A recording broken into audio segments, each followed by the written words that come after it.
My name is Jack Belmont. I'm Dylan Nash. I'm Nico Pache. We're Team 16 and this is Quest 4. For this quest we made a self-driving car that navigates between two boundaries and stops when it approaches either an object or a wall.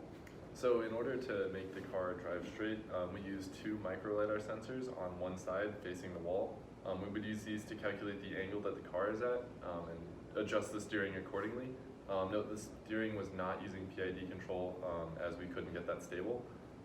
The speed control, however, used a pulse counter on the back tire, and it would control the pulse width going to the ESC.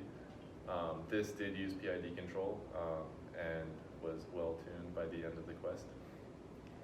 So as far as challenges for this quest goes, we actually encountered a lot of them throughout the process. So I'm going to go over a couple of them briefly, and more will be in our README.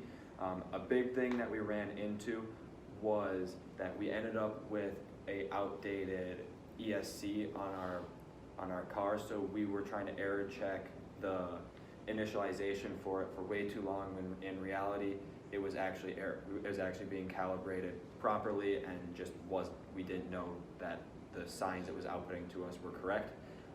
We also ended up burning out a couple of our different parts. More on this will be in the README, but it was very frustrating to try to troubleshoot why that was happening. We also found that for the micro LiDAR, there was a large current draw that was causing some issues when it came to actually reading proper data. We could get frames, but it was hard to get the actual data out of the frame. Unfortunately, we ended up having a surge go through our machine, frying our ESP and our micro LiDARs and our I2C display, and this was the best recording that we could get of our machine working.